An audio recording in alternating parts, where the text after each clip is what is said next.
Bakka Jirta lamatti akkam? dubbisaa warri mudeef eeyyuu galatoomaa ayye. وعليكم السلام ورحمة الله وبركاته. Akkam nagaadhaa fayyaadhaa? ذاك Maashaallah. Baga rabbiin amantaa irratti si uume, rabbiin irratti si uume irratti rabbiin baga itti si deebise. Amantaan kun amantaa haaraa miti. Kaleessa sasumarra turte. Rabbiin guddaan alhamdulillah faaruun kan isaati. Rabbii islaamummaa itti si deebisee islaamummaa sii kenne. Alhamdulillah guyyaa kan arguun anaaf akka dhuunfaa kotti waa guddaadha. Abdataan ture akka rabbiin si qajeelchuuf arran bilookkii sirraa kaasee argee bilookkii jala turte waggaa 3 dargaggeessi hordofuu dhiise bilookkii si godhee jechuudha. Arran viidiyoon kun dhugaa miti jedhee gaafan viidiyoo kan arguun dhaqee bilookkii jalaa si baase faaruun kan rabbiiti hedduun si gammadeera. Rabbiin kaleessa kee sana jijjiiree har'a godhee boorkee immoo arraa akkas bareeche kana caalaa si bareeche nama kaatimaa tolee duniyaa kanarraa galu rabbi si haa godhu. Islaamummaan amantaa amananii ittiin bulanii irratti du'anidha. Rabbiin nama sana irratti illee si haa taasisu. Jecha laa ilaaha illallah jedhuun ragaa baatee turte rabbii tokko malee haqaan gabbaramaan hin jiru. Nabi Muhammad ergamaa rabbiiti. Gabricha rabbiiti.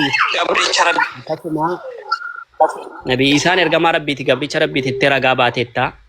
Ragaa kee kana ragaa haqaati, ragaa dhugaati jedhee rabbiin ragaa siifaa ta'uu, ragaa siifaa ba'u.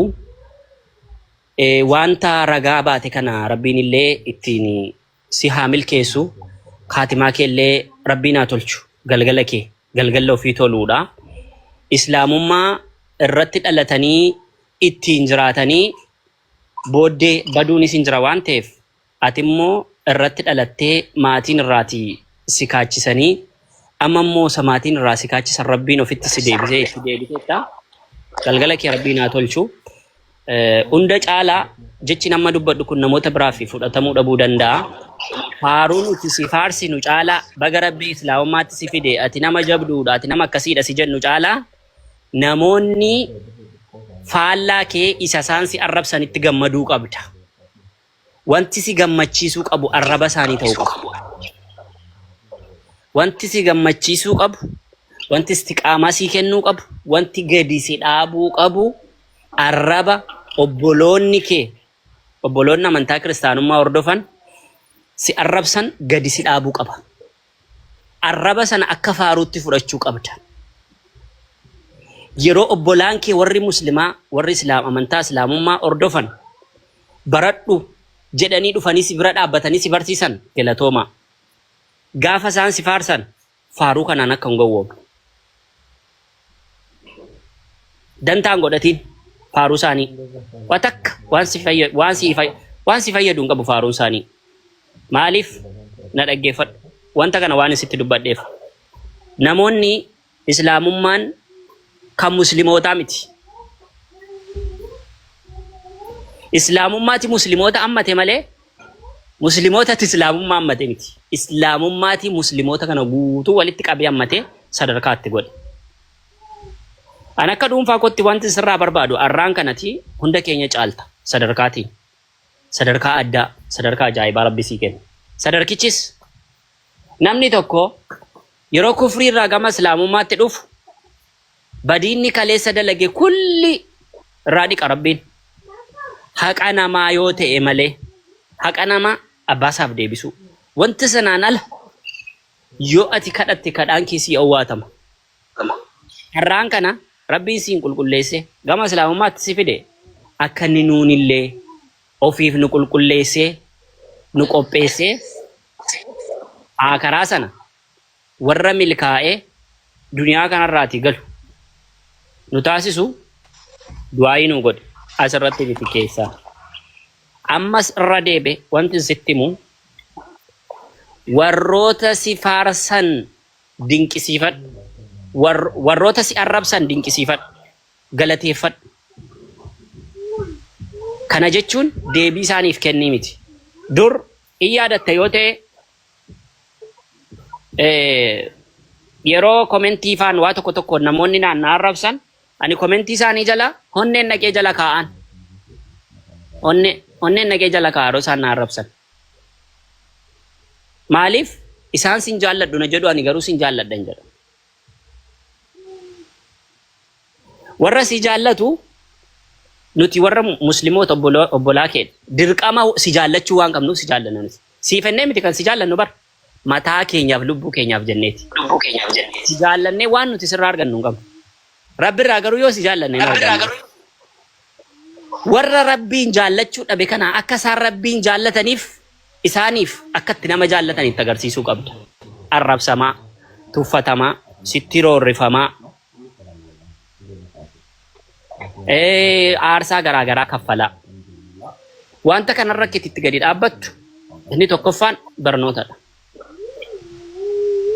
Barnootadha. Inni tokkoffaan yoo barnoota baratte yoo kitaabota garaagaraa dubbiste islaamummaarra akka ajaa'ibaatti gadi dhaabbatta. Barnoota barachuuf sooshaal miidiyaa sa'aatii tokko sa'aatii lama caalaan fayyadamii hojii ittiin hojjechuuf yoo ta'e fayyadame. Barnoonni sooshaal miidiyaa ispeeshaalii tiiktookii kanarraa argamu caalaa barnoota karaa zuumii, karaa iimoo, ispeeshaalii barnoonni karaa zuumiitiin baratamu waan akka malee gaariidha.